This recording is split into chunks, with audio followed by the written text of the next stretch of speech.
ಮುರುಳಿ, ಅವ್ಯಕ್ತ ಮುರುಳಿ ನಾವು ಬಾಬನ ಮಕ್ಕಳಾದಾಗಿನಿಂದ ಕೇಳ್ತಾ ಇದ್ದೇವೆ. ಒಂದು 48 ವರ್ಷ, 45 ವರ್ಷಗಳ ಹಿಂದೆ ನಾವು ಅದೇ ಮುರುಳಿ ಕೇಳಿದ್ದಾಗ ಅದ ಅನುಭವಕ್ಕೂ, ಅದೇ ಮುರುಳಿ ಇವತ್ತು ಕೇಳಿದಾಗ ನಮ್ಗಾಗುವ ಅನುಭವಕ್ಕೂ ತೀರ ವ್ಯತ್ಯಾಸ ಇರ್ತದೆ.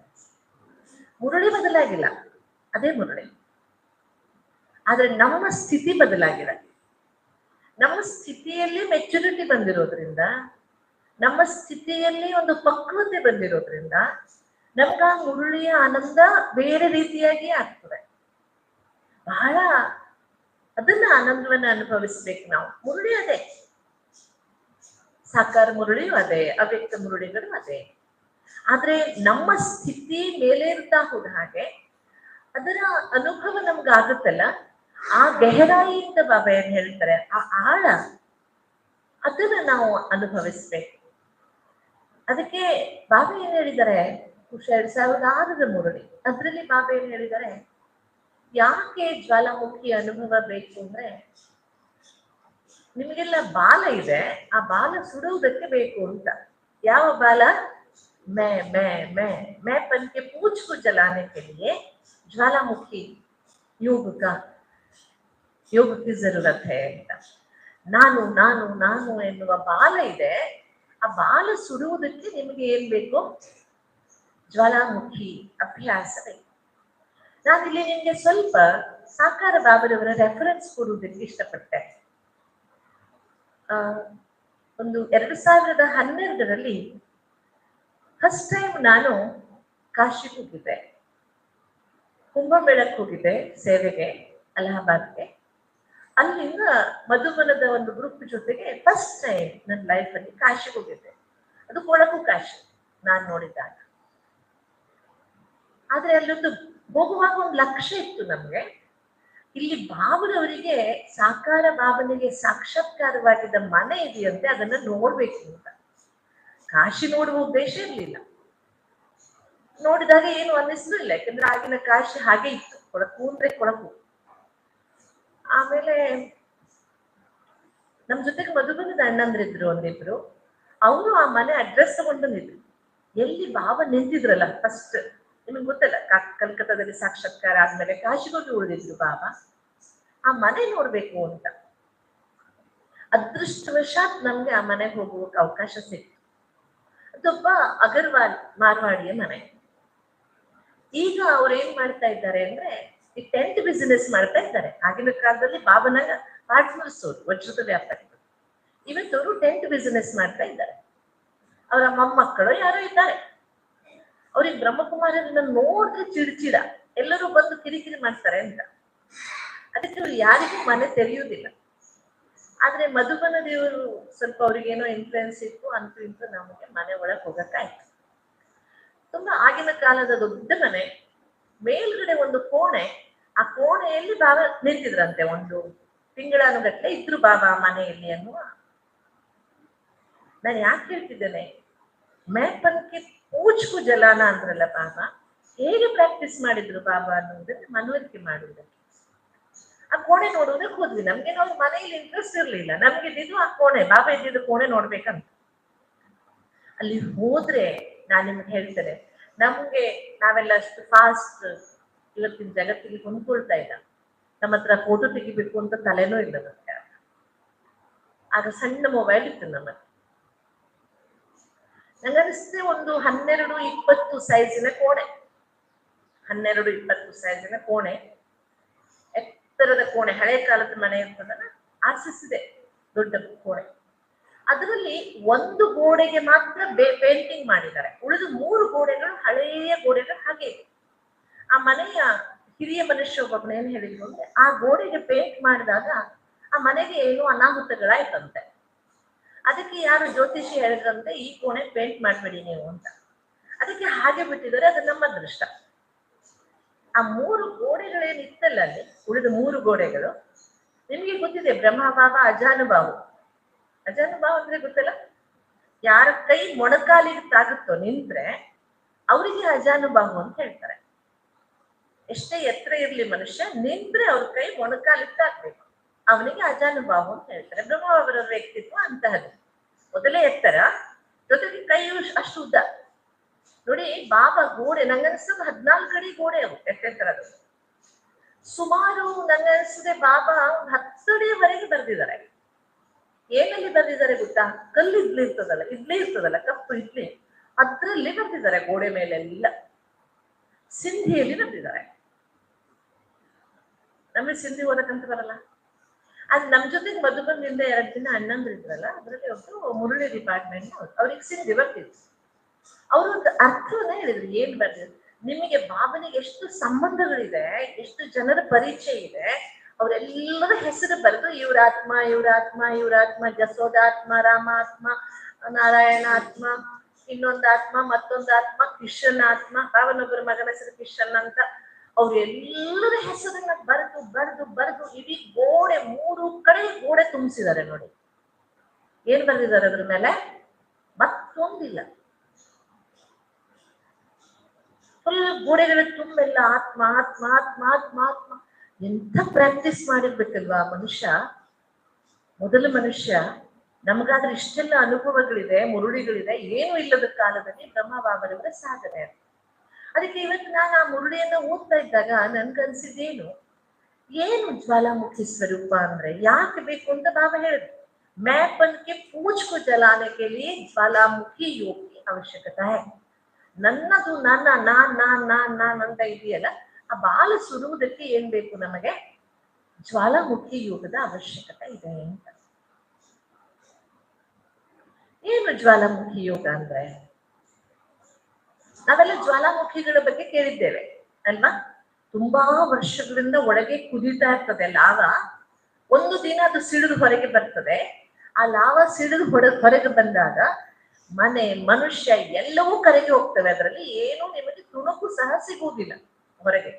ಕಂಪ್ಲೀಟ್ ನಿಲ್ಲದ ಹಾಗೆ ನಾಶವಾಗಿ ಹೋಗ್ತದೆ. ಜ್ವಾಲಾಮುಖಿಯಲ್ಲಿ ಏನಾದ್ರೂ ಬಿದ್ರೆ ಏನೇನು ಉಳಿಯೋದಿಲ್ಲ. ಇನ್ನೊಂದು ವಿಚಿತ್ರ ಅಂದ್ರೆ, ಎಲ್ಲಿ ಜ್ವಾಲಾಮುಖಿ ಆಗುತ್ತೆ, ಜ್ವಾಲಾಮುಖಿ ಲಾವ ಹರಡುತ್ತೆ, ಆ ಮಣ್ಣು ತುಂಬಾ ಫಲವತ್ತಾಗ್ತದೆ. ಇದು ಒಂದು ಅದ್ಭುತ. ಅದನ್ನ ನಾವು ಬಾಬನಿಗೆ ಯೋಚನೆ ಮಾಡಿದ್ರೆ, ಏನು ಜ್ವಾಲಾಮುಖಿ? ಹೀಗೆ ನಾನು ಬಾಬನ ಹತ್ರ ಮಾತಾಡ್ತಾ ಇದ್ದೇವೆ. ಬಾಬಾ ಎಲ್ಲ ಸರಿ, ಜ್ವಾಲಾಮುಖಿ ಸ್ಥಿತಿಯಿಂದ ಮ್ಯಾಪಲ್ ನಾಶವಾಗ್ತದೆ ಅಂತ ಹೇಳಿದೆ ನೀನು, ಬಟ್ ಜ್ವಾಲಾಮುಖಿ ಅಂದ್ರೆ ಏನು? ಯಾವ ರೀತಿಯ ಯೋಗಕ್ಕೆ ನೀವು ಜ್ವಾಲಾಮುಖಿ ಅಂತ ನಾವು ಹೇಳ್ಬೋದು? ಯಾವ ಸ್ಥಿತಿಯಿಂದ ನಾವು ಆ ಜ್ವಾಲಾಮುಖಿಯನ್ನ ಅನುಭವ ಮಾಡ್ಬೋದು? ಒಂದು ಸ್ಪಷ್ಟವಾಯ್ತು, ನಮ್ಗೆ ಜ್ವಾಲಾಮುಖಿ ಸ್ಥಿತಿಯ ಅಭ್ಯಾಸ ಮಾಡುವುದಕ್ಕೆ ಸತತವಾದ ಅಭ್ಯಾಸ ಬೇಕು, ನಿರಂತರತೆ ಬೇಕು. ಆಗ ಮಾತ್ರ ನಾವು ಆ ಸ್ಥಿತಿಯನ್ನು ತಲುಪಬಹುದು. ಬ್ರೇಕ್ ಆಗ್ಬಾರ್ದು ಅದು.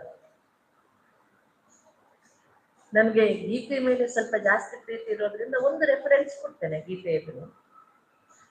ಯಾಕೆಂದ್ರೆ ಜ್ವಾಲಾಮುಖಿ ಅಭ್ಯಾಸ ಮಾಡುವುದಕ್ಕೆ ನಾನು ಕೆಲವು ಆಗಾಗ ಸಾಕಾರ ಮುರುಳಿಯಲ್ಲಿ, ಮಧ್ಯ ಅವ್ಯಕ್ತ ಮುರುಳಿಯಲ್ಲಿ ಬಾಬಾ ಹೇಳಿದ ಪಾಯಿಂಟ್ಸ್ ಅನ್ನೆಲ್ಲ ನೋಡಿದಾಗ, ಫಸ್ಟ್ ಬಾಬಾ ಹೇಳುವುದು, ಯಾರಿಗೆ ವಿಶ್ವ ಕಲ್ಯಾಣದ ಭಾವನೆ ಇರ್ತದೋ, ವಿಶ್ವ ಕಲ್ಯಾಣ ಎಷ್ಟು ದೊಡ್ಡ ಜಗತ್ತನ್ನ ಬದಲಾಯಿಸಬೇಕು ನಾನು ಈಶ್ವರನ ಜೊತೆಗೆ ಸೇರಿ ಅಂತ ಕಷ್ಟ ಸ್ಥಿತಿಯನ್ನು, ಜ್ವಾಲಾಮುಖಿ ಸ್ಥಿತಿಯನ್ನ ತಲುಪುವುದಕ್ಕೆ ಫಸ್ಟ್ ಬೇಕಾದದ್ದೇನು ಅಂದ್ರೆ, ನಮ್ಮಲ್ಲಿ ವಿಶ್ವ ಕಲ್ಯಾಣದ ಭಾವನೆ ನಿರಂತರವಾಗಿ ಜಾಗೃತವಾಗಿರ್ಬೇಕು, ನಿರಂತರವಾಗಿ.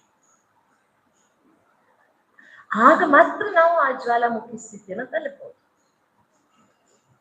ಎರಡನೇದು ಬಾಬಾ ಏನ್ ರೆಫರೆನ್ಸ್ ಕೊಟ್ಟಿದ್ದಾರೆ ಮುರುಳಿಯಲ್ಲಿ ಅಂದ್ರೆ, ಜ್ವಾಲಾಮುಖಿ ಸ್ಥಿತಿಯ ಅಭ್ಯಾಸ ಮಾಡುವುದಕ್ಕೆ ಸಾಕ್ಷಿ ದೃಷ್ಟ ಆಗ್ಬೇಕು ಅಂತ ಹೇಳಿದ್ದಾರೆ ಬಾಬಾ. ಸಾಕ್ಷಿ ದೃಷ್ಟ. ಈ ಸಾಕ್ಷಿ ದೃಷ್ಟ ಶಬ್ದ ಇದೆಯಲ್ಲ, ನಾವು ಒಂದೊಂದನ್ನೇ ಆಮೇಲೆ ಅನಲೈಸ್ ಮಾಡೋಣ ಬಾಬನ ಮುರುಳಿಯ ಆಧಾರದಿಂದ, ಹೇಗೆ ಅದು ನಮ್ಮನ್ನ ಜ್ವಾಲಾಮುಖಿ ಸ್ಥಿತಿಗೆ ಕರ್ಕೊಂಡು ಹೋಗುತ್ತೆ ಅಂತ. ಈ ಸಾಕ್ಷಿ ದೃಷ್ಟ ಅಂದ್ರೆ ಭಗವದ್ಗೀತೆಯಲ್ಲಿ ಅದನ್ನ ಸ್ಥಿತಪ್ರಜ್ಞಾ ಅಂತ ವರ್ಣನೆ ಮಾಡ್ತಾರೆ. ಬಾಬಾ ಯಾವುದನ್ನ ಸಾಕ್ಷಿ ದೃಷ್ಟ ಅಂತ ಹೇಳ್ತಾರೆ, ಭಗವದ್ಗೀತೆ ಅದನ್ನ ಸ್ಥಿತಪ್ರಜ್ಞಾ ಅಂತ ಹೇಳುತ್ತೆ. ಒಂದ್ ಕಡೆ ಅರ್ಜುನ ಕೇಳ್ತಾನೆ, ಸ್ಥಿತಪ್ರಜ್ಞಸ್ಯ ಕಾ ಭಾಷಾ ಅಂತ. ಸ್ಥಿತಪ್ರಜ್ಞಾ ಅಂದ್ರೆ ಏನು? ಹೀಗೆ ಭಗವದ್ಗೀತೆಯಲ್ಲೂ ಹೇಗೆ ಮುರುಳಿಯಲ್ಲಿ ಎಲ್ಲಾ ಪಾಯಿಂಟ್ ಒಂದೇ ಕಡೆ ಸಿಗುವುದಿಲ್ವೋ, ಹಾಗೆ ಭಗವದ್ಗೀತೆಯಲ್ಲೂ ಎಲ್ಲವೂ ಒಂದೇ ಕಡೆ ಸಿಗುವುದಿಲ್ಲ. ಈ ಸ್ಥಿತಪ್ರಜ್ಞ ಸ್ಥಿತಿಯ ಅಭ್ಯಾಸ ಮಾಡುವುದಕ್ಕೆ ಒಂದು 4 ಪಾಯಿಂಟ್ ಬರುತ್ತೆ ಗೀತೆ. ಸಂತುಷ್ಟ, ಸತತಂ ಯೋಗಿ ಯಥಾತ್ಮ ದೃಢ ನಿಶ್ಚಯ. ನಾವು ಅದು ಭಕ್ತರಿಗೆ ಇರುವುದು ಅಂದ್ಕೊಳ್ಳದೆ ಸ್ವಲ್ಪ ಅದರ ಆಳವನ್ನ ಅರಿವು ಮಾಡಿದ್ರೆ ಈ 4 ಪಾಯಿಂಟ್ ಇಟ್ಕೊಳ್ಳಿ. ಸಾಕ್ಷಿ ದೃಷ್ಟ ಅಥವಾ ಸ್ಥಿತ ಪ್ರಜ್ಞ, ಈ ಸ್ಥಿತಿಯನ್ನು ಅಭ್ಯಾಸ ಮಾಡುವುದಕ್ಕೆ 4 ಪಾಯಿಂಟ್ ಹೇಳಿದ್ದಾರೆ ಬಾಬಾ ಭಗವದ್ಗೀತೆ.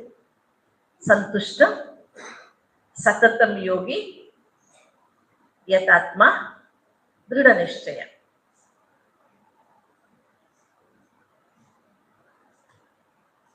ಮನನ ಮಾಡಿ ಅದನ್ನ ನೋಡಿ. ಯಾವುದೇ ಅಭ್ಯಾಸ ಚೆನ್ನಾಗಿ ಆಗ್ಬೇಕಾದ್ರೆ ಈಗ ಊಟ, ಸಿಂಪಲ್ ಒಂದು ಊಟ ಮಾಡ್ತೇವೆ ನಾವು. 2 ರೀತಿಯಿಂದ ಊಟ ಮಾಡ್ತೇವೆ. ಹೊಟ್ಟೆ ತುಂಬಿಸಿಕೊಳ್ಳುವುದಕ್ಕೊಂದು ಊಟ ಮಾಡ್ತೇವೆ, ಊಟ ಮಾಡಿದ ಮೇಲೆ ತೃಪ್ತಿಯಾಗುವುದಕ್ಕೊಂದು ಊಟ ಮಾಡ್ತೇವೆ. ಹೊಟ್ಟೆ ತುಂಬಿದಾಗಲೆಲ್ಲ ತೃಪ್ತಿಯಾಗಿರುತ್ತೆ ಅಂತ ಗ್ಯಾರಂಟಿ ಇಲ್ಲ.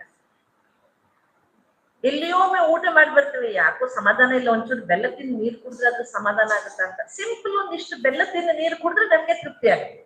ಅರ್ಥ ಆಯ್ತಲ್ಲ ನಿಮ್ಗೆ? ಊಟ ಕೇವಲ ಹೊಟ್ಟೆ ತುಂಬಿಸಲ್ಲ, ನಮ್ಗೆ ತೃಪ್ತಿಯನ್ನು ಕೊಡ್ಬೇಕು. ಹಾಗೆ ಯೋಗ ಸಂತುಷ್ಟತೆಯನ್ನು ಕೊಡ್ಬೇಕು ನಮ್ಗೆ. ಸಾಕ್ಷಿ ದೃಷ್ಟ ಬಹಳ ಸುಂದರವಾದ ಎಕ್ಸ್ಪ್ಲನೇಷನ್ ಬಾಬನೇ ಈ ಸಾಕ್ಷಿ ದೃಷ್ಟ. ತೀರಾ ಒಣ ಸ್ಥಿತಿಯೂ ಅಲ್ಲ ಸಾಕ್ಷಿ ದೃಷ್ಟ. ಎಲ್ಲವನ್ನ ನೋಡ್ತಿದೀವಿ, ಆನಂದಿಸ್ತಿದೀವಿ, ಆದ್ರೆ ನಾವು ಅದರಿಂದ ನಿರ್ಲಿಪ್ತರಾಗಿದ್ದೀವಿ. ಅದಕ್ಕೆ 4 ಪಾಯಿಂಟ್ಸ್ಗಳು. ಸಂತುಷ್ಟತೆ ಬೇಕು, ಸತತಂ ಯೋಗಿ, ನಿರಂತರತೆ ಬೇಕು ಯೋಗದಲ್ಲಿ. ಯಥಾತ್ಮ, ಯಥಾತ್ಮ ಅಂದ್ರೆ ಪುನಃ ಪುನಃ ಪ್ರಯತ್ನ ಮಾಡ್ಬೇಕು, ಒಂದೇ ದಿನಕ್ಕೆ ಸಿಗುವುದಿಲ್ಲ. ಹಿಂದಿಯಲ್ಲಿ ಒಂದು ಮಾತು ಹೇಳ್ತಾರೆ, ಕೋಶಿಶ್ ಕರ್ನೆ ವಾಲೋಂ ಕಿ ಕಭಿ ಹಾರ್ ನಹೀ ಹೋತೆ. ಪ್ರಯತ್ನ ಮಾಡುವವರಿಗೆ ಎಂದು ಸೋಲಾಗುವುದಿಲ್ಲ ಅಂತ.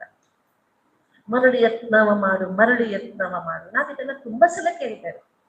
ಎಲ್ಲಿವರೆಗೆ ಪ್ರಯತ್ನ ಮಾಡ್ಬೇಕು ಅಂದ್ರೆ ಉದ್ದೇಶ ತಲುಪುವವರೆಗೆ ಪ್ರಯತ್ನ ಮಾಡ್ತಾನೆ ಇರ್ಬೇಕು. ಅದಕ್ಕೆ ಬೇಕಾದದ್ದೇನು ಅಂದ್ರೆ ದೃಢ ನಿಶ್ಚಯ. ಕೇವಲ ನಿಶ್ಚಯ ಸಾಕಾಗೋದಿಲ್ಲ, ಏನ್ ಬೇಕದ್ರಲ್ಲಿ? ದೃಢವಾದ ನಿಶ್ಚಯ ಬೇಕು, ದೃಢವಾದ ನಿಶ್ಚಯ. ಅದಕ್ಕೆ ಬಾಬಾ ನಮ್ಗೆ ಅಂಗದನ ಉದಾಹರಣೆ ಕೊಡ್ತಾರೆ. ಎಷ್ಟು ಗಟ್ಟಿ ನಿಶ್ಚಯ ಬೇಕು ನಮಗೆ ಅಂದ್ರೆ, ಎಂತಹ ಪರಿಸ್ಥಿತಿಯು ನಮ್ಮನ್ನ ಅಲುಗಾಡಿಸಬಾರ್ದು. ಕೆಲವೊಂದ್ಸಲ ಈ ಅಂಗದನ ಸ್ಥಿತಿಯನ್ನ ನಾವು ವಿಪರೀತವಾಗಿ ತಗೊಳ್ತೇವೆ. 10 ವರ್ಷದಿಂದ ಎಲ್ಲಿದ್ದೇವೋ ಅಲ್ಲೇ ಇದ್ದೇವೆ ನಾವು, ಹಿಂದೆಯೂ ಹೋಗಿಲ್ಲ ಮುಂದೆಯೂ ಹೋಗಿಲ್ಲ. ನಾವು ಗಟ್ಟಿಯಾಗೇ ಇದ್ದೇವೆ, ನಿಂತಲ್ಲೇ ನಿಂತಿದ್ದೇವೆ, ಮುಂದೆ ಇಲ್ಲ ಹಿಂದೆ ಇಲ್ಲ. ಅದು ಅಂಗದ ಅಲ್ಲ ಅಲ್ವಾ? ಈ 4 ಪಾಯಿಂಟ್ ಅನ್ನು ಇಟ್ಕೊಡಿ, ಚಿಂತನೆ ಮಾಡಿ ಹೇಗೆ ಸ್ಥಿತಿಗೆ ಪೂರಕ ಅಂತ. ಅದ್ರ ಜೊತೆಗೆ ಜ್ವಾಲಾಮುಖಿ ಸ್ಥಿತಿಗೆ ಬೇಕಾದ ಇಂಪಾರ್ಟೆಂಟ್ ಕೆಲವು ವಿಷಯಗಳನ್ನ ನಾವು ಬಾಬರವರ ಮುರುಳಿಗಳಿಂದ ಚಿಂತನೆ ಮಾಡ್ತಾ ಮುಂದೆ ಬಾಬಾ ಹೇಳ್ತಾರೆ, ವಿಶ್ವ ಕಲ್ಯಾಣದ ಭಾವನೆ, ಸಾಕ್ಷಿ ದೃಷ್ಟ, ಬೇಹದ್ದಿನ ವೈರಾಗ್ಯದ ಭಾವನೆ ಇರ್ಬೇಕು. ನೆನ್ನೆ ಮುರುಳಿನೂ ಬಾಬಾ ಹೇಳಿದರೆ, ನೀವು ಸಾಮಾನ್ಯ ಹದ್ದಿನ ಸನ್ಯಾಸಿಗಳಲ್ಲ, ನೀವು ಬೇಹದ್ದಿನ ಸನ್ಯಾಸಿಗಳು. ಈ ಜಗತ್ತಿನಿಂದ ನಿಮಗೆ ಯಾವುದೇ ವ್ಯಾಮೋಹವಿಲ್ಲ. ನಮ್ಮ ಈಶ್ವರೀಯ ಜ್ಞಾನದ ಅನುಭವದ ಆಧಾರವೇ ನಷ್ಟ ಮೋಹ, ಉದ್ದೇಶವೇ ಅದು ನಮ್ದು. ಇದಕ್ಕೆ ಮುಂದುವರೆದು ಬಾಬಾ ಏನ್ ಹೇಳ್ತಾರೆ ಅಂದ್ರೆ, ಜ್ವಾಲಾಮುಖಿ ಸ್ಥಿತಿಯ ಅಭ್ಯಾಸ ಮಾಡುವುದಕ್ಕೆ ಇನ್ನೊಂದು ಸ್ಥಿತಿ ಬೇಕು, ಅದು ವಿಘ್ನ ವಿನಾಶಕ ಸ್ಥಿತಿ ಅಂತ ಹೇಳ್ತಾರೆ ಬಾಬಾ. ವಿಘ್ನ ವಿನಾಶಕ ಸ್ಥಿತಿ. ಈ ಶಬ್ದಗಳಿದೆಯಲ್ಲ ಬಾಬನದು, ಬಹಳ ಅಪರೂಪದ ಶಬ್ದಗಳು, ಅನುಭವಾತ್ಮಕ ಶಬ್ದಗಳು. ಹಾಗಾದ್ರೆ ವಿಘ್ನ ವಿನಾಶಕ ಜೊತೆಗೆ ಏನಿರ್ಬೇಕು ಅಂತ ಹೇಳ್ತಾರೆ ಬಾಬಾ ಅಂದ್ರೆ, ದಯಾ ಹೃದಯಿಯಾಗಿರ್ಬೇಕು ಅಂತ ಹೇಳ್ತಾರೆ ಬಾಬಾ. ದಯಾ ಹೃದಯಿಯಾಗಿರ್ಬೇಕು. ಒಂದಕ್ಕೊಂದು ಲಿಂಕ್ ಮಾಡ್ತಾ ಹೋದ್ರೆ ತುಂಬಾ ಆನಂದ ಸಿಗ್ತಾ ಹೋಗ್ತದೆ ಅದರಲ್ಲಿ ನಮ್ಗೆ. ಆಮೇಲೆ ಬಾಬಾ ಶುಭ ಚಿಂತಕ ಹೇಳ್ತಾರೆ. ಆಮೇಲೆ ಬಾಬಾ ದಾನಿ, ಮಹಾದಾನಿ, ವರದಾನಿ ಸ್ಥಿತಿಯ ಬಗ್ಗೆ ಹೇಳ್ತಾರೆ. ನೋಡಿ, ಇವೆಲ್ಲವೂ ಸೇರಿದಾಗ ಜ್ವಾಲಾಮುಖಿ ಆಗ್ತಿದೆ ನೀವು ಅಂತ. ಎಷ್ಟು ಎಫರ್ಟ್ಸ್ ಮಾಡ್ಬೇಕು, ಹೆದರುವ ಅವಶ್ಯಕತೆ ಇಲ್ಲ. ಯಾಕೆ ಗೊತ್ತಾ? ತುಂಬಾ ಸರಳವಾದದ್ದಿದೆ, ಕಷ್ಟ ಇಲ್ಲ ಇದರಲ್ಲಿ. ಅಟೆನ್ಷನ್ ಇದ್ರೆ ಸಾಕು. ಅಭ್ಯಾಸ ಮಾಡುವುದಕ್ಕೆ ಏನ್ ಬೇಕು ನಮ್ಗೆ? ಅಟೆನ್ಷನ್ ಇದ್ರೆ ಸಾಕು. ಆಮೇಲೆ ಬಾಬಾ ಇನ್ನೊಂದ್ ಕಡೆ ಏನ್ ಹೇಳ್ತಾರೆ, ज्वाला स्वरूप का अनुभव करने के लिए निर्माण की भावना और निर्वाण की स्थिति होना जरूरी है. ಪ್ರತಿಯೊಂದು ಕಾರ್ಯ ಮಾಡುವುದರಲ್ಲಿ ನಿರ್ಮಾಣದ ಭಾವನೆ ಕನ್ಸ್ಟ್ರಕ್ಟಿವ್ ಆಗಿರ್ಬೇಕು, ಜೊತೆಗೆ ನಿರ್ವಾಣ ಆಗಾಗ ನಮ್ಮ ಮೂಲ ಸ್ವರೂಪದ ಕಡೆಗೆ ಹೋಗ್ತಾ ಇರಬೇಕು.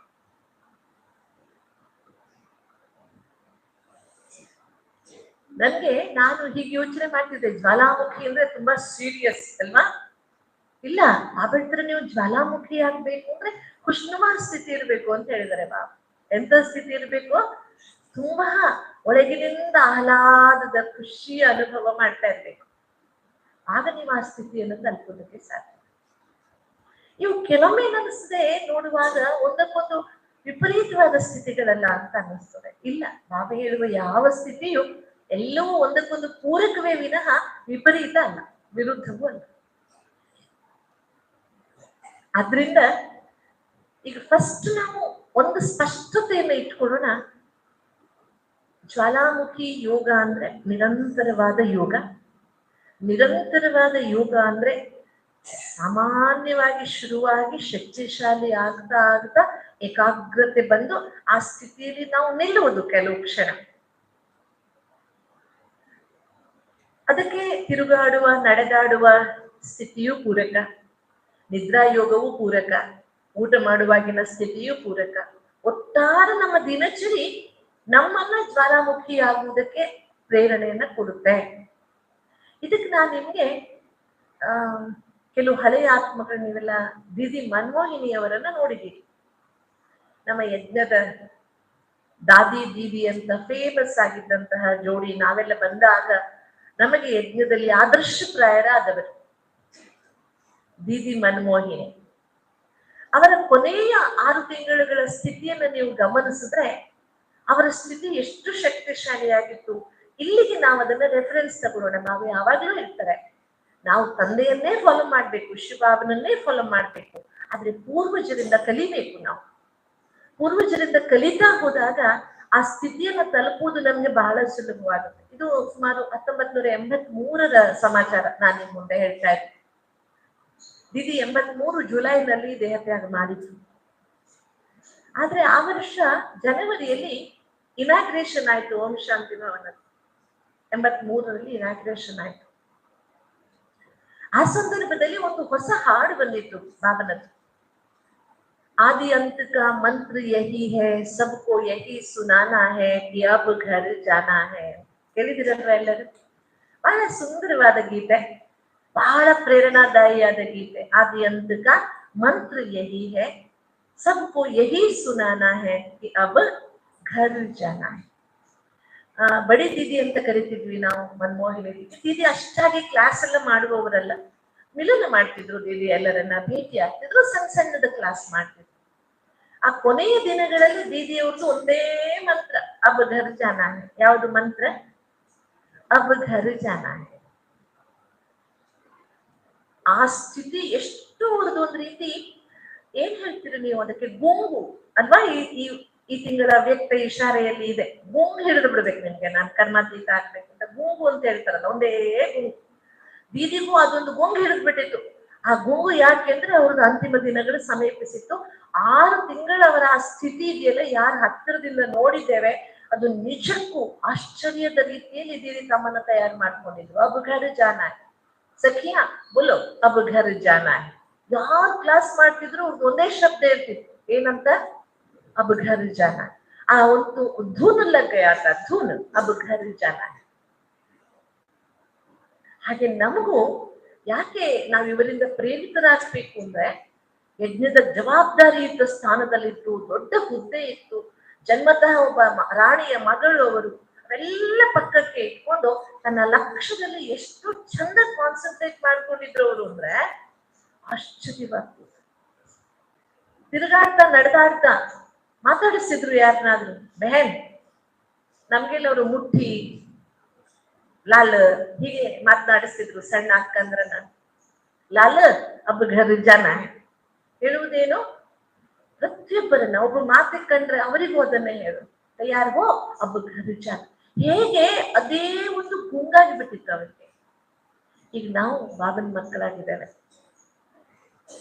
ಕೆಲವೊಮ್ಮೆ ಆಕ್ಸಿಡೆಂಟಲ್ ಬಾಬನ ಮಕ್ಕಳಾಗಿದ್ದೇವೆ, ಅಚಾನಕ್ ಆಗಿದ್ದೇವೆ, ಅದೃಷ್ಟವಶಾತ್ ಆಗಿದ್ದೇವೆ, ಇಲ್ಲ ಬಾಬಾ ಹುಡುಕೊಂಡು ಬಂದಿದ್ದಾರೆ ಅಂತೂ ನಾವು ಬಾಬನ ಮಕ್ಕಳಾಗಿದ್ದೇವೆ, ಆಗಿದ್ದೀವಲ್ಲ. ಈಗ ನಮ್ಗೆ ಈ ಬಾಬನ ಮಕ್ಕಳಾದ ಮೇಲೆ ನಮ್ಮ ಜೀವನದಲ್ಲಿ ದಿನ ಸ್ಪಷ್ಟತೆ ಯಾವುದು ಬೇಕಪ್ಪ? ನೋಡಿ, ನಾವು ಬಾಬನ ಮಕ್ಕಳಾದ ಮೇಲೆ ನಮ್ಮ ಮನಸ್ಸಿನ ಎಷ್ಟೋ ಗೊಂದಲಗಳು ದೂರ ಆಗಿದೆ. ಈ ಜ್ಞಾನ ದಿನನಿತ್ಯದ ನಮ್ಮ ಅನೇಕ ಗೊಂದಲಗಳನ್ನ ಪರಿಹರಿಸ್ತಾ ಇದೆ. ವ್ಯಾವಹಾರಿಕ ಇರ್ಬೋದು, ಸಾಂಸಾರಿಕ ಇರ್ಬೋದು, ಸಾಮಾಜಿಕ ಇರ್ಬೋದು, ವ್ಯಕ್ತಿಗತ ಇರ್ಬೋದು, ಎಲ್ಲ ಸಮಸ್ಯೆಗಳಿಗೆ ಪರಿಹಾರ ಸಿಗ್ತಾ ಇರ್ತದೆ ನಮ್ಗೆ. ಯಾಕಂದ್ರೆ ನಮ್ಗೆ ಜ್ಞಾನದ ಸ್ಪಷ್ಟತೆ ಇದೆ. ಅಂಡರ್ಲೈನ್, ಜ್ಞಾನದ್ದೇನಿದೆ? ಸ್ಪಷ್ಟತೆ ಇದೆ. ಹಾಗೆ ನನ್ನ ಬಾಬರವರ ಈ ಸಂಬಂಧದ ಸ್ಪಷ್ಟತೆಯೂ ಸಹ ಅವಶ್ಯಕ. ಆ ಸ್ಪಷ್ಟತೆ ನಮ್ಮಲ್ಲಿದ್ದಾಗ ಯಾಕೆ ನಾನು ಬಾಬನ ಜೊತೆಗಿದ್ದೇನೆ, ಬಾಬಾ ಯಾಕೆ ನನ್ನ ಜೊತೆಗಿದ್ದಾರೆ, ಅಲ್ಟಿಮೇಟ್ಲಿ ನಾವು ಉತ್ತರ ಏನು ಕೊಡ್ತೇವೆ? ಇದು ಡ್ರಾಮಾದಲ್ಲಿ ನಾನಿದ್ದೇವೆ. ಈಗ ಒಂದು ಪ್ರಶ್ನೆ ದೀದಿಯವ್ರದ್ದೇ ತಗೊಳ್ಳೋಣ. ಅಬ್ಬ ಘರ ಜಾನ ಹೇ, ಎಲ್ರಿಗೂ ಮನೆಗೆ ಹೋಗ್ಬೇಕಲ್ಲ, ಹೋಗ್ಬೇಕಾ ಇಲ್ವಾ? ಯಾಕೆ ಮನೆಗೆ ಹೋಗ್ಬೇಕು ನಾವು? ಯಾಕೆ ಮನೆಗೆ ಹೋಗ್ಬೇಕು? ಉತ್ತರ ಹೇಳಿ ನೋಡೋಣ. ಯಾಕೆ ಮನೆಗೆ ಹೋಗ್ಬೇಕು? ಹೇಳಿ, ನಿಮ್ಗೆ ಏನ್ ತೋಚುತ್ತೆ ಹೇಳ್ಬೋದು, ಸರಿ ತಪ್ಪು ಏನೂ ಇಲ್ಲ, ಎಲ್ಲರೂ ಜ್ಞಾನಿಗಳೇ, ಎಲ್ಲ ಉತ್ತರಗಳು ನಿಮ್ಮ ಅನುಭವಾತ್ಮಕವಾಗಿ ಇರುತ್ತೆ. ಬಟ್ ಹೇಳ್ಬೇಕು, ಯಾಕೆ ಮನೆಗೆ ಹೋಗ್ಬೇಕು? ನಾನು ಪಾಠ ಮುಗಿತವಂತೋದಕ್ಕೆ ಮನೆಗೆ ಹೋಗ್ಬೇಕು, ರೈಟ್. ಮತ್ತೆ ಪ್ರಾರಬ್ಧ ಅನುಭವಿಸಕ್ಕೆ ಈಗ ಹೋಗ್ಬೇಕು ಮನೆಗೆ. ಅಚ್ಚಾ, ಮತ್ತೆ ಸಾಕಾಗಿದೆ, ಅಚ್ಚಾ, ಪಾಠ ಮಾಡಿ ಸುಸ್ತಾಗಿದೆ, ಅಲ್ಲಿ ಹೋಗಿ ವಿಶ್ರಾಂತಿ ತಗೊಂಡು ವಾಪಸ್ ಬಂದು ಮತ್ತೆ ಪಾತ್ರ ಮಾಡ್ಬೇಕು, ರೈಟ್. ಮತ್ತೆ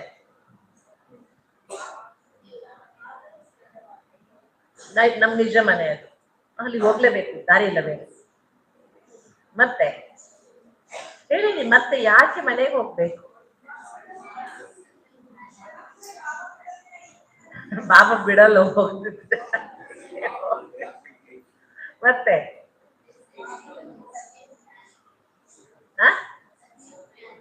सत्य में आने के लिए लालच।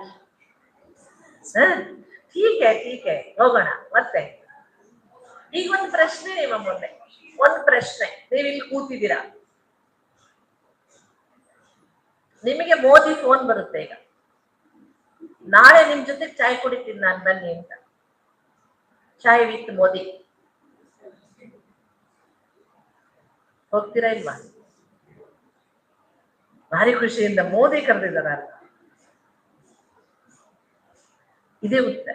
ಅಬ್ ಘರ್ ಕ್ಯೂ ಜಾನಾ ಹೇ, ನೀವ್ ಹೇಳಿದ್ದೆಲ್ಲವೂ ಜ್ಞಾನಾತ್ಮಕವಾದ ಉತ್ತರ, ತಪ್ಪೇ ಇಲ್ಲ. ಆದ್ರೆ ಭಾವನಾತ್ಮಕವಾದ ಉತ್ತರ ಯಾವ್ದು ಗೊತ್ತಾ? ಕರೆದಿದ್ಯಾರು ನಮ್ಮನ್ನ ಮನೆಗೆ ಬಾ ಅಂತ?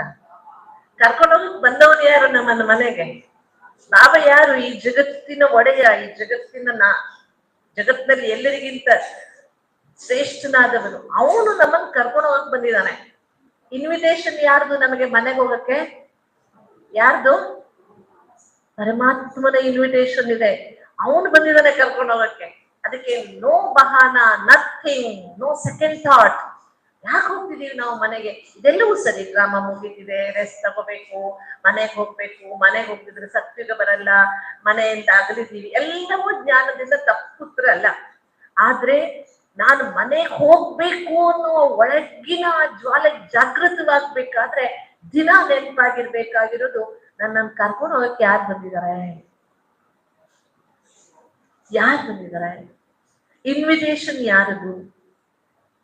ಅರೆ ಸ್ವರಂ ಪರಮಾತ್ಮ ಮನೆ ಬಾರ್ಲಿಕ್ಕೆ ಬಂದಿದ್ದಾರೆ, ನೀನು ಕರ್ಕೊಂಡು ಹೋಗ್ತೇನೆ ಅಂತ. ಎಷ್ಟು ಖುಷಿಯಿಂದ ಹೋಗ್ಬೇಕಲ್ವಾ?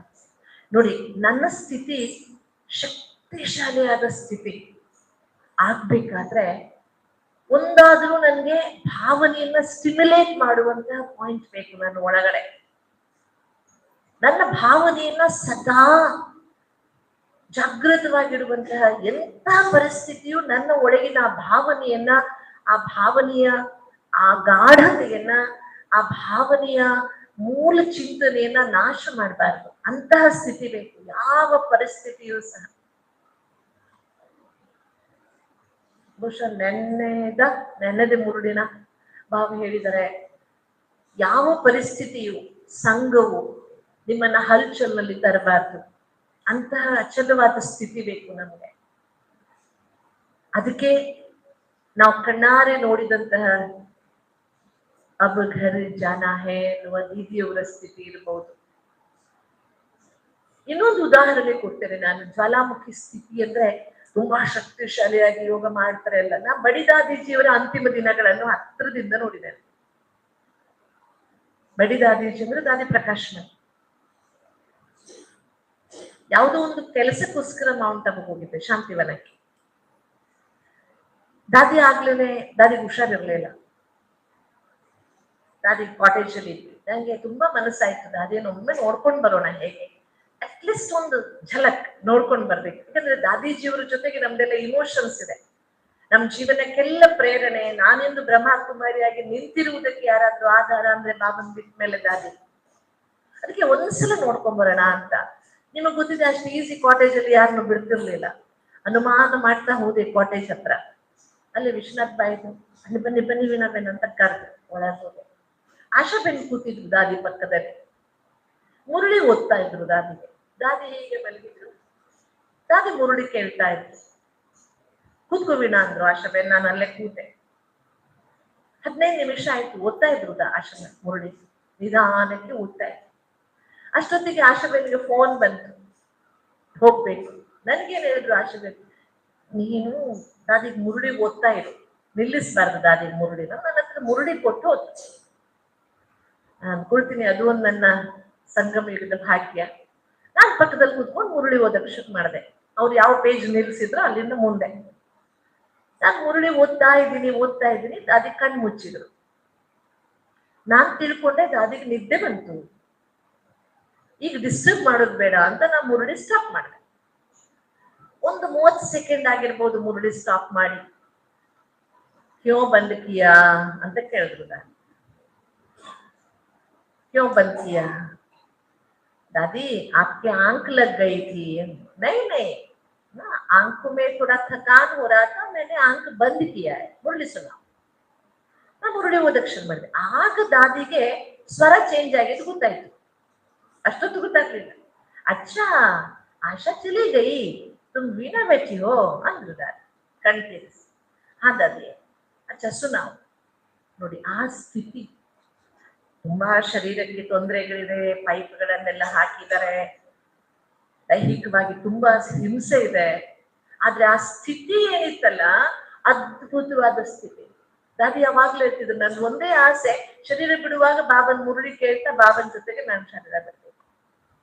ಅಂತಹ ಮಹಾನ್ ಆತ್ಮ, ಯಜ್ಞಕ್ಕಾಗಿ ಜೀವನವನ್ನೇ ಕೊಟ್ಟವರು.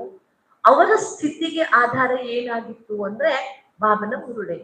ಸೊ ನಾವು ಅಂಡರ್ಲೈನ್ ಮಾಡ್ಕೊಳ್ಳೋಣ, ನಮ್ಗೆ ಜ್ವಾಲಾಮುಖಿ ಸ್ಥಿತಿಯನ್ನು ತಂದುಕೊಳ್ಳುವುದಕ್ಕೆ ಅದ್ಭುತವಾದ ಆಧಾರ ಬೇರೆ ಯಾವುದೂ ಅಲ್ಲ. ಯಾವುದು? ಆ ಮುರುಳಿ ಮೇಲಿನ ಪ್ರೀತಿ, ಒಂದೊಂದೇ ಮುರುಳಿಯ ಶಬ್ದವನ್ನ ಆನಂದಿಸುವ ಮನೋಭಾವ. ಏನ್ ಬೇಕು ಹೇಳಿ? ಬರೀ ಮುರುಳಿ ಓದುವುದಲ್ಲ, ಎಲ್ಲರೂ ಓದ್ಬಿಡ್ತೀವಿ ಮುರುಳಿಯನ್ನ. ಆ ಒಂದೊಂದು ಮುರುಳಿಯ ಶಬ್ದವನ್ನ ಆನಂದಿಸ್ಬೇಕು. ನಾನು ಒಂದೊಂದ್ಸಲ ಹೇಳ್ತೇನೆ, ಈ ಶಬ್ದ ಪರಮಾತ್ಮನ ಬಾಯಲ್ಲಿ ಬರ್ಬೇಕಾದ್ರೆ ಆ ಶಬ್ದದ್ದು ಏನ್ ಭಾಗ್ಯ ಅಲ್ವಾ? ಈ ಶಬ್ದ ಭಗವಂತ ಬಳಸಿದಾನೆ ಅಂದ್ರೆ, ಜಗತ್ತಿನಲ್ಲಿ ಲಕ್ಷಗಟ್ಟಲೆ ಶಬ್ದಗಳಿದ್ದಾವೆ, ಆದ್ರೆ ಈ ಶಬ್ದ ಭಗವಂತ ಬಳಸಿದಾನೆ ಅಂದ್ಮೇಲೆ ಆ ಶಬ್ದದ್ದು ಎಂತ ಭಾಗ್ಯ ಅಂತ ನಾನು ಖುಷಿ ಪಡ್ತಾ ಇರ್ತಾರೆ. ಆ ರೀತಿಯೇ ಒಂದೊಂದು ಮುರುಳಿಯನ್ನ, ಇವತ್ತು ಶಿವಬಾಬಾ ಮುರುಳಿಯಲ್ಲಿ ತನ್ನ ಈಶ್ವರ ಅನ್ನುವ ಶಬ್ದವನ್ನ ಹೇಳ್ತಾನೆ. ಯಾವ ಅರ್ಥದಿಂದ ಬಾಬಾ ಈಶ್ವರ ಅಂತ ನಾವು ಆನಂದಿಸುವುದು. ಒಂದೊಂದು ಶಬ್ದವನ್ನ ಬಾಬನ ಜೊತೆಗೆ ನಾವು ಆನಂದಿಸ್ತಾ ಹೋದಾಗ ನಮ್ಮ ಸ್ಥಿತಿ ಗಟ್ಟಿ ಆಗ್ತಾ ಹೋಗ್ತದೆ, ಸ್ಟ್ರಾಂಗ್ ಆಗ್ತಾ ಹೋಗ್ತದೆ. ಅನುಭವಾತ್ಮಕವಾಗಿ ನಾವು ಏನ್ ಹೇಳ್ತೇವೆ ಅಂದ್ರೆ, ಜ್ವಾಲಾಮುಖಿ ಸ್ಥಿತಿ ಒಂದು ದಿನದಲ್ಲಿ ಬಂದ್ಬಿಡಲ್ಲ, ಸತತವಾದ ಅಭ್ಯಾಸ. ನಾನು ನೆನಪು ಮಾಡ್ಕೊಟ್ಟೆ ಆಗಲೇ, ಸಂತುಷ್ಟಂ ಸತತಂ ಯೋಗಿ, ಸತತವಾಗಿರ್ಬೇಕು. ಯಾವ ಪರಿಸ್ಥಿತಿಯು, ಯಾರ ಉಪಸ್ಥಿತಿಯು ನನ್ನ ಅಂತರಂಗದ ಸ್ಥಿತಿಯನ್ನ ಅಲುಗಾಡಿಸ್ಬಾರ್ದು. ಒಂದು ಬಹಳ ಸುಂದರವಾದ ಮಾತು ಕೇಳಿದ್ದೇನೆ ನಾನು. ಎಂತಹ ಕಾರ್ಮೋಡವೂ ಸಹ ಆಕಾಶದ ಸೌಂದರ್ಯಕ್ಕೆ ಧಕ್ಕೆ ತರುವುದಕ್ಕೆ ಸಾಧ್ಯ ಇಲ್ಲ. ಮೋಡ ಸರಿದು ಹೋದ ಮೇಲೆ ಆಕಾಶ ಹೇಗಿತ್ತು ಹಾಗೇ ಆಗುತ್ತೆ. ಮತ್ತೆ ಕೆಲವು ಕ್ಷಣಗಳ ಮಾತು ಅಷ್ಟೆ.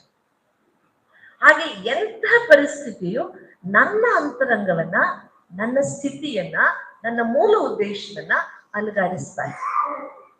ಏನು ಮೂಲ ಉದ್ದೇಶ? ಮೇ ಔರ್ ಮೇರಾ ಬಾಬಾ. ನಮ್ಮ ಉದ್ದೇಶ ಎರಡೇ, ಮತ್ತೆ ಯಾರು ಇಲ್ಲ.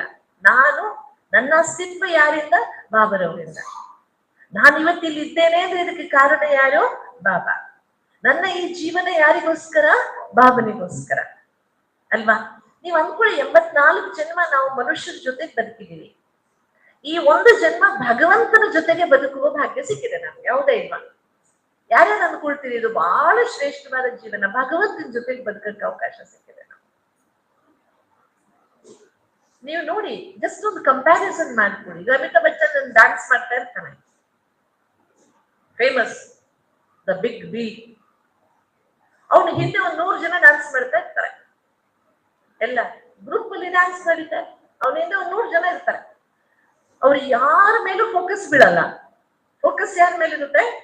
ಅಮಿತಾಬ್ ಬಚ್ಚನ್. ಆದ್ರೂ ಅವ್ರು ಹಿಂದೆ ನಿಂತು ಡ್ಯಾನ್ಸ್ ಮಾಡಿದವ್ರಿಗೆ ಎಷ್ಟು ಗರ್ವ ಇರುತ್ತೆ ಗೊತ್ತಾ? ನಾನು ಅಮಿತಾಬ್ ಬಚ್ಚನ್ ಜೊತೆಗೆ ಸ್ಟೇಜ್ ಶೇರ್ ಮಾಡ್ಕೊಂಡಿದ್ದೀನಿ ಅಂತ. ಅವ್ನು ಎಲ್ಲೂ ಕಾಣೋದೇ ಇಲ್ಲ ಸಿನಿಮಾದಲ್ಲಿ, ಆದ್ರೂ ಎಷ್ಟು ನಾಶ ಇರ್ತದೆ ಅವರಿಗೆ. ವಿಚಾರ ಮಾಡಿ, ಸೃಷ್ಟಿಯಲ್ಲಿ ಪರಮಾತ್ಮ ಅವತರಿಸಿದಾಗ, ಪರಮಾತ್ಮ ಪಾತ್ರ ಮಾಡುವಾಗ ಅವನ ಜೊತೆಗೆ ಪಾತ್ರ ಮಾಡುವ ಭಾಗ್ಯ ನಮಗೆ ಸಿಕ್ಕಿದೆ, ಹೌದಾ ಇಲ್ವಾ ಹೇಳಿ? ಇದು ಎಲ್ಲದಕ್ಕಿಂತ ಶ್ರೇಷ್ಠವಾದ ಭಾಗ್ಯ. ಪರಮಾತ್ಮ ಈ ಸೃಷ್ಟಿಯಲ್ಲಿ ಬಂದು ಪಾತ್ರ ಮಾಡುವಾಗ ಅವನ ಜೊತೆಗೆ ನಿಂತು ಪಾತ್ರ ಮಾಡುವ ಭಾಗ್ಯ ನಮಗೆ ಸಿಕ್ಕಿದೆ. ಇದಕ್ಕಿಂತ ಶ್ರೇಷ್ಠವಾದ ಭಾಗ್ಯ ಬೇರೆ ಯಾವುದಿಲ್ಲ. ಇದ್ರ ಮಧ್ಯೆ ನಾವು ಚಿಲ್ಲರೆ ವಿಷಯಗಳಲ್ಲೆಲ್ಲ ತಲೆ ಕೆಡಿಸ್ಕೊಳ್ತಾ ಇರ್ತೇವೆ, ಏನೇನೋ ಚಿಲ್ಲರೆ ವಿಷಯಗಳಲ್ಲಿ ತಲೆ ಕೆಡಿಸ್ಕೊಳ್ತೇವೆ. ಆದ್ರೆ ಮೂಲ ಮಾತು ಮರೆತು ಬಿಡ್ತೇವೆ. ನಾವು ಯಾರ ಜೊತೆಗೆ ನಾವು ಸ್ಟೇಜ್ ಹಂಚಿಕೊಂಡಿದ್ದೇವೆ, ಯಾರ ಜೊತೆಗೆ ನಾವು ಪಾಠ ಮಾಡ್ತಾ ಇದ್ದೇವೆ, ಯಾರ ಪಾಠ ನಡೀತಾ ಇದೆ ಸ್ಥಿತಿ. ನೋಡಿ, ನಮ್ಮ ಸ್ಥಿತಿಯನ್ನ ಜ್ವಾಲೆ ಆಗ್ಬೇಕು. ಅದು ಜ್ವಾಲೆ ನೋಡಿ, ಈಗ ಜಗತ್ನಲ್ಲಿ ಇವತ್ತು ಬದಲಾ ಲೇನೆ ಕಿ ಜ್ವಾಲ ಬಹುತ್ ಹೈ. ಜಗತ್ನಲ್ಲಿ ಎಲ್ಲ ಕಡೆಯೂ ಈ ಜ್ವಾಲ ಇದೆ. ಕೆಲವು ಸಮಯದ ಹಿಂದೆ ನಮ್ಮ ಊರಿನ ಪಕ್ಕದಲ್ಲಿ 2 ಜನಾಂಗಗಳ ಮಧ್ಯೆ ಘರ್ಷಣೆ. ಆ ಕಾರ್ಯಕ್ರಮಕ್ಕೆ ನಮ್ಮ ಮಿನಿಸ್ಟರ್ ತುಂಬಾ ಗದ್ದಲಾಗಿತ್ತು ಊರಲ್ಲಿ. ನಮ್ಮನ್ನು ಕರ್ಕೊಂಡು ಹೋಗಿದ್ರು, ನೀವು ಒಂದು ಭಾಷಣ ಮಾಡಿ ಸದ್ಭಾವನೆಯ ಬಗ್ಗೆ ಅಂತ. ಒಂದು ಮುಂದುವರಿದ ಜನಾಂಗ, ಇನ್ನೊಂದು ಹಿಂದುಳಿದ ಜನಾಂಗ. ಹಿಂದುಳಿದ ಜನಾಂಗದವ್ರು ಏನು ಉದ್ರೇಕಕ್ಕಾಗಿ ಭಾಷಣ ಮಾಡ್ತಿದ್ದಾರೆ. ನಮ್ಮನ್ನ ಇಷ್ಟು ವರ್ಷಗಳಿಂದ ಶೋಷಣೆ ಮಾಡಿದ್ದಾರೆ ಈ ಬ್ರಾಹ್ಮಣರು, ಹಾಗೆ ಹೀಗೆ ಅಂತ. ನಾನ್ ಭಾಷಣ ಮಾಡಬೇಕು. ಅದ್ ನಾನು ಅವ್ರಿಗೆ ಹೇಳಿದೆ, ನನ್ನ ಜೀವನದಲ್ಲಿ ಒಂದು 50 ವರ್ಷದ ಜೀವನದಲ್ಲಿ ನಾವು ಎಲ್ಲರ ಜೊತೆಗೆ ಸಮಾನವಾಗಿ ಇದ್ದೇವೆ. ನಮ್ಗೆ ಆ ಜಾತಿ ಈ ಜಾತಿ ಕಲಿಸ್ಲಿಲ್ಲ, ಮನೆಯಲ್ಲೂ ಕಲಿಸ್ಲಿಲ್ಲ, ಶಾಲೆಯಲ್ಲೂ ಕಲಿಸ್ಲಿಲ್ಲ. ಎಲ್ಲರ ಜೊತೆಗೆ ನಾವು ಒಟ್ಟಿಗೆ ಕೂತಿದ್ದೇವೆ. ಹಿಂದಿನ ಜನರೇಷನ್ ನಲ್ಲಿ ಎಲ್ಲಿಯೋ ಆಗಿತ್ತು ಅನ್ನೋದನ್ನ ತಗೊಂಡು ಇವತ್ತು ಯಾಕೆ ನಾವು ಆ ಭಾವನೆಗಳನ್ನ ಉದ್ರೇಕ ಮಾಡ್ಕೋಬೇಕು? ಇವತ್ತು ನಾವೆಲ್ಲರನ್ನ ಸಮಾನವಾಗಿ ನೋಡೋಣ. ಅವತ್ತು ನಡೆದಿದ್ದಕ್ಕೆ ಯಾರೋ ನಮ್ಮ ಅಜ್ಜನಿಗೆ ಅನ್ಯಾಯವಾಗಿತ್ತು ಅಂತ ನಾನು ಯಾಕೆ ಕೊಡ್ಲಿ ಎತ್ಕೊಂಡು ಹೋಗ್ಬೇಕು ಅಲ್ವಾ? ಇವತ್ತು ನಾವು ಹೊಂದಿ ಬಾಳೋಣ. ನೋಡಿ, ಅವರಲ್ಲಿ ಆ ಉದ್ರೇಕದ ಭಾವನೆ ಏನು, ಜ್ವಾಲಾತ್ಮಕವಾಗಿ ಪ್ರತೀಕಾರದ ಭಾವನೆ ಅವತ್ತು ಆ ಸ್ಟೇಜ್ ಮೇಲೆ ಕೂತಾಗ ನನ್ಗೆ ಅನ್ನಿಸ್ತು, ವಿರುದ್ಧವಾದ ಭಾವನೆಗಳಲ್ಲಿ ಎಂತ ಶಕ್ತಿ ಇದೆ, ಅದೇ ಸರಿಯಾದ ಭಾವನೆಗಳಲ್ಲಿ ಇಂಥ ಶಕ್ತಿ ಬಂದ್ಬಿಟ್ರೆ ಎಷ್ಟು ಬೇಗ ಪರಿವರ್ತನೆ ಆಗ್ಬೋದಲ್ವಾ? ಯಾರು ತರ್ಬೇಕು ಅದನ್ನ? ಎಲ್ಲಿಂದ ತರ್ಬೇಕು ಅಲ್ವಾ? ಅದಕ್ಕೆ ಈ ಭಾವನೆ ಅಳಿಸೋದಕ್ಕೆ ಬಿಡ್ಬಾರ್ದು. ನೋಡಿ, ಈ ಭಾವನಾತ್ಮಕವಾದ ಅತಿ ಸುಂದರವಾದ ಭಗವಂತ ನನ್ನನ್ನು ಆರಿಸ್ಕೊಂಡಿದ್ದಾನೆ. ನನ್ನನ್ನು ಯಾರು ಆರಿಸ್ಕೊಂಡಿದ್ದಾರೆ? ನನ್ನನ್ನ, ನಿಮ್ಮನ್ನ. ನೀವು ನಡ್ಕೊಂಡು ಬಂದಿದ್ರು ಬಾಬನ ಮನೆಗೆ, ಬಾಬಾ ನಿಮ್ಮನ್ನ ಆರಿಸ್ಕೊಂಡಿದ್ದಾರೆ. ಎಷ್ಟಂದ್ರೆ ಖುಷಿ ಇದೆ, ನಮ್ಮನ್ನ ಬಾಬಾ ಆರಿಸ್ಕೊಂಡಿದ್ದಾರೆ. ನಂಗೆ ನೆನಪಾಗ್ತದೆ ಬಡಿ ದಾದಿಜಿ ಅವ್ರದ್ದು ಒಂದು ಕ್ಲಾಸ್, ಭಾರಿ ಚಂದ ಕ್ಲಾಸ್. ದಾದಿ ಏನ್ ಹೇಳ್ತಿದ್ರು ಗೊತ್ತಾ? जब भगवान इस दुनिया की ओर देख रहा था भगवान इस दुनिया की ओर देख रहा था, तो भगवान की नजर मेरे ऊपर पड़ी, उसने मुझे बुलाया, तब मेरी भी नजर भगवान पर पड़ी, उसने मुझे बुलाया तो मैं आ गई, उसने मुझे पहचाना, मैंने उसको पहचाना, और बड़ी बात क्या है पता है, उसने मुझे अपना लिया। ದಾದಿ ಹೇಳುವಾಗ ದಾದಿ ಕಣ್ಣಲ್ಲಿ ಇಂಥ ಖುಷಿ ಇರ್ತಿತ್ತು, ಇಂಥ ಖುಷಿ ಇರ್ತಿತ್ತು. ಆ ಖುಷಿ ನೆನಪು ಮಾಡ್ಕೊಳ್ಳಿ. ಭಗವಂತ ಈ ಕಡೆಗೆ ನೋಡಿದ, ಈ ಜಗತ್ತಿಗೆ ನೋಡಿದಾಗ ಅವನ ದೃಷ್ಟಿ ನನ್ನ ಮೇಲೆ ಬಿತ್ತು. ಅವನು ನನ್ನ ಮೇಲೆ ದೃಷ್ಟಿ ಬಿತ್ತು, ನಾನು ಅವನನ್ನ ನೋಡ್ದೆ. ಅವನ್ ಮಾತಗಂದ, ನಾನ್ ಬಂದೆ. ಅವನು ನನ್ನನ್ನು ಗುರುತಿಸ್ದ, ನೀನು ಕಲ್ಪಪೂರ್ವದ ಆತ್ಮ ಅಂತ. ನಾನು ಒಪ್ಕೊಂಡೆ, ಗುರುತಿಸ್ಬಿಟ್ಟೆ. ಅಷ್ಟೇ ಅಲ್ಲ, ಅವನು ನನ್ನ ಹಿಡ್ಕೊಂಡ್ಬಿಟ್ಟ. ಅಪನಯ. ದಾದಿ ಅದನ್ನು ಹೇಳುವಾಗ ಗದ್ಗದಿತರಾಗ್ತಿದ್ರು. ಆ ಮಾತನ್ನು ಹೇಳುವಾಗ ನಮ್ಗೆ ಆ ಖುಷಿ ಇದೆಯಾ, ಅಥವಾ ಯಾಕರ ಬಂದ್ವಪ್ಪ, ಬಂದು ಸಿಕ್ಕಾಕೊಂಡ್ಬಿಟ್ವಿ, ಎಂತ ಭಾವನೆ ಇದೆ ನಮ್ಗೆ? ಎಂತ ಭಾವನೆ ಇದೆ? ಯಾರ್ಯಾರಿಗೆ ಖುಷಿ ಇದೆ ಬಾಬಾ ನಮ್ಮನ್ನ ಆರಿಸ್ಕೊಂಡಿದ್ದಾರೆ ಅಂತ? ಶಾಶ್ವತವಾಗಿರ್ಬೇಕು ಆ ಖುಷಿ, ಹೆಚ್ಚದಲ್ಲೇ ಇರ್ಬೇಕು. ಹರಿ ಪೂರಿ ದುನಿಯಾ ಮೇ सब घायल थे, लेकिन दृष्टि मेरे ऊपर पड़ी भगवान की. वाह मेरा भाग्य, ಎಂತ ಅದ್ಭುತ. ಇದನ್ನ ದಿನ ನೆನಪು ಮಾಡ್ಕೊಡಿ. ದಿನ ನಾ ಏನ್ ಮಾಡ್ತೀನಿ ಗೊತ್ತಾ, ಸಣ್ಣ ಸಣ್ಣ ಪುರುಷಾರ್ಥ. ನನ್ನ ಪುರುಷಾರ್ಥ ದುಡ್ದಿರಲ್ಲ, ಸಣ್ಣ ಸಣ್ಣ ಪುರುಷ. ದಿನ ರಾತ್ರಿ ಮಲಗುವಾಗ ಭಗವಂತನಿಗೆ ಒಂದು ಥ್ಯಾಂಕ್ಸ್ ಹೇಳ್ತೀನಿ. ಅಪ್ಪ, ಇವತ್ತು ಒಂದಿನ ನಿನ್ ಜೊತೆ ಬದುಕಕ್ಕೆ ಅವಕಾಶ ಸಿಕ್ತು, ಥ್ಯಾಂಕ್ಸ್ ಅಂತ. ನಾಳೆ ಹೇಳ್ತೀನಿ ಎಲ್ಲೋ ಗೊತ್ತಿಲ್ವಲ್ಲ, ಮತ್ತೆ ಯಾರಿಗೆ ಗೊತ್ತಿದೆ. ಮತ್ತೆ ಅಮೃತ ಬೆಳೆ ಎದ್ವಾ, ಎದ್ದ ತಕ್ಷಣ ಹೇಳ್ತೀನಿ, ಬಾಬಾ ಇನ್ನೊಂದ್ ದಿನ ಕೊಟ್ಟಿದೀಯಾ ನಿನ್ ಜೊತೆ ಬದುಕೋದಿಕ್ಕೆ, ಥ್ಯಾಂಕ್ ಯು. ಬಹಳ ಮುಂದಿನ ಯೋಚನೆ ಮಾಡಲ್ಲ, ಇವತ್ತಿನ ಸಿಕ್ಕಿದೆಯಲ್ಲ ಥ್ಯಾಂಕ್ ಯು, ನಾಳೆ ನೋಡ್ಕೊಂಡ ಯಾರಿಗೆ ದಿನ. ಅದಕ್ಕೆ ಬಹಳ ಸುಂದರವಾಗಿ ಜಗದೀಶ್ ಭಾಯಿಜಿ ಒಂದ್ ಮಾತು, ಅರೆ ಸಂಗಮ್ ಯುಗ ಮೇ ಜೀನಾ ಸಿಖೋ ಅಂತಿದ್ರು ಜಗದೀಶ್ ಭಾಯಿ. ಸಂಗಮ್ ಯುಗ ಮೇ ಜೀನಾ ಸಿಖೋ, ಇಲ್ಲಿ ಬದುಕುವುದನ್ನ ಕಲಿ. ಇವೆಲ್ಲವೂ ನಮ್ಮ ನೀವೇನು ಜ್ವಾಲಾಮುಖಿ ಸ್ಥಿತಿ ಅಂತ ನಾವು ಹೇಳ್ತಿದ್ದೀವಿ ಇವತ್ತು, ಆ ಸ್ಥಿತಿ ಅಷ್ಟು ಜ್ವಾಲಾಮುಖಿ ಆಗುವುದಕ್ಕೆ ಬಹುದಿನಗಳ ಈ ಒಂದು ಪ್ರೇರಣೆ, ಅಂತ ಪ್ರೇರಣೆ, ಅನುಭವಾತ್ಮಕವಾದ ಪ್ರೇರಣೆ, ಜೀವಂತಿಕೆ, ಒಳಗಿನ ಲೈವ್ಲಿನೆಸ್ ಇದೆಯಲ್ಲ, ಆ ಜೀವಂತಿಕೆ ಬೇಕು ನಮ್ಗೆ. ನಾನ್ ನೋಡಿದ್ದೇನೆ, ಹಳಬರ ಆಗ್ತಾ ಭಾರಿ ಸೀರಿಯಸ್, ಆ ಜೀವಂತಿಕೆ ಅನುಭವ ಮಾಡುವುದಿಲ್ಲ. ನಾವು ಸೀರಿಯಸ್ ಆಗೋಣ, ವಯಸ್ಸಿಗೆ ಸರಿಯಾಗಿ ಸೀರಿಯಸ್ನೆಸ್ ಬರ್ದಿದ್ರೆ ಹುಡುಗಾಟಿಕೆ ಅಂತ ಹೇಳ್ಬಿಡ್ತಾರೆ, ಚೈಲ್ಡಿಶ್ ಅಂತ ಹೇಳ್ತಾರೆ, ಅದು ಬೇರೆ. ಆದ್ರೆ ಒಳಗಿನಿಂದ ನಮ್ಮೊಳಗೆ ಆ ಬಾಬನ ಮಗು ನಾನು ಎನ್ನುವ ಮಗುವಿನ ಮನೋಭಾವ ಇದೆಯಲ್ಲ, ಅದೆಂದು ಸಾಯ್ಬೇಕು, ಅದೆಂದು ಸಾಯಕ್ ಬಿಡಬಾರ್ದು. ಬಾಬಾ ಅಂದ್ರೆ ಸಾಕು, ಎಲ್ಲ ಮರೆತು ಅವನ ಕಡೆಗೆ ಬರುವಂತಹ ಮನೋಸ್ಥಿತಿ ಬೇಕು. ಅದಕ್ಕಾಗಿ ನಾವಿವತ್ತು ಎರಡು ಚಿಂತನೆ ಮಾಡೋಣ. ಜ್ವಾಲಾಮುಖಿ ಸ್ಥಿತಿ, ಒಂದು ವಿವೇಕಯುತವಾಗಿ ಜ್ವಾಲಾಮುಖಿ ಸ್ಥಿತಿಯ ಅಭ್ಯಾಸ ಮಾಡುವುದು, ಇನ್ನೊಂದು ಭಾವನಾತ್ಮಕವಾಗಿ ಜ್ವಾಲಾಮುಖಿ ಸ್ಥಿತಿಯ ಅಭ್ಯಾಸ ಮಾಡುವುದು. ಸಂಗಮಯುಗದಲ್ಲಿ ಎರಡೂ ಬೇಕು, ವಿವೇಕನೂ ಬೇಕು, ಭಾವನೆಯೂ ಬೇಕು. ಕೇವಲ ವಿವೇಕ ನಮ್ಮನ್ನ ಸ್ವಲ್ಪ ಅಹಂಕಾರಿಗಳನ್ನಾಗಿ ಮಾಡ್ಬಿಡ್ತವೆ. ಕೇವಲ ಭಾವನೆ ನಮ್ಮನ್ನ ತುಂಬಾ ಅತಿ ಭಾವನಾತ್ಮಕ, ಕೆಲವೊಮ್ಮೆ ಅಂಧಶ್ರದ್ಧೆ ಕರ್ಕೊಂಡು ಹೋಗ್ಬಿಡ್ತೀವಿ. ಇವೆರಡೂ ಆಗ್ಬಾರ್ದು ಅಂದ್ರೆ ಎರಡರಲ್ಲೇ ಬ್ಯಾಲೆನ್ಸ್ ಬೇಕು, ಭಾವನೆಯೂ ಬೇಕು, ವಿವೇಕವೂ ಬೇಕು. ಹಾಗಾಗಿ ಜ್ವಾಲಾಮುಖಿ ಸ್ಥಿತಿ ಅಭ್ಯಾಸ ಮಾಡುವುದಕ್ಕೆ ನಾವೀಗ ಸುಮಾರು ಅರ್ಧ ಗಂಟೆಗಿಂತ ಜಾಸ್ತಿ ಆಯ್ತು ನಾನು ನಿಮ್ಗೆ ಹೇಳ್ತಾ ಇದ್ದೇನೆ, ಕೇಳ್ತಾ ಇದ್ದೀರಿ ನೀವೆಲ್ಲ. ಈಗ ಒಂದು 5-10 ನಿಮಿಷ ನಾವು ಅಂತರ್ಮುಖತೆ ಗುಹೆಯಲ್ಲಿ ಹೋಗೋಣ, ನಮ್ಮನ್ನು ನಾವು ಅನಲೈಸ್ ಮಾಡ್ಕೊಳ್ಳೋಣ. ಜ್ವಾಲಾಮುಖಿ ಸ್ಥಿತಿಯ ಬಾಬಾ ಹೇಳಿರುವ ಹಾಗೆ मैपन के पूछ को जलाने के लिए ज्वालामुखी योग की आवश्यकता है. ಇದರಲ್ಲಿ ನಾವೊಂದು ಏನ್ ಚಿಂತನೆ ಮಾಡ್ಬೇಕಾಗಿರೋದು ಅಂದ್ರೆ, ಈ ಮೇ ಅನ್ನುವುದು ಕೊನೆ ತನಕ ಇರುತ್ತೆ, ಇದು ಹೋಗೋದಿಲ್ಲ.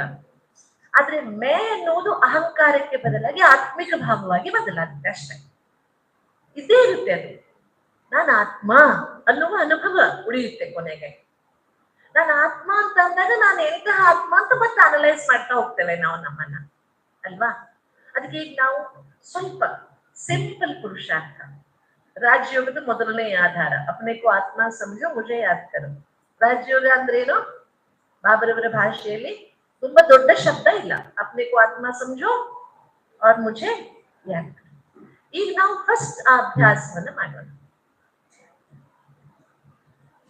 ಒಂದು 10 ನಿಮಿಷಗಳ ಕಾಲ ನಮ್ಮನ್ನು ನಾವು ಆತ್ಮ ಅನ್ನುವ ಅಭ್ಯಾಸ, ಆ ಆತ್ಮಕ್ಕೆ ನೀವು ಜೋಡಿಸ್ತಾ ಹೋಗಿ. ಶಿವಬಾಬನಿಗೆ ಪ್ರಿಯವಾದ ಆತ್ಮ, ಭಾಗ್ಯಶಾಲಿಯ ಆತ್ಮ ನಾನು, ಪರಮಾತ್ಮ ಆರಿಸಿಕೊಂಡಿರೋ ಆತ್ಮ ನಾನು, ಪ್ರಭು ಪ್ರಿಯ ಆತ್ಮ ನಾನು, ಭಗವಂತನ ಜೊತೆಗೆ ಪಾತ್ರ ಮಾಡ್ತಿರೋ ಆತ್ಮ ನಾನು.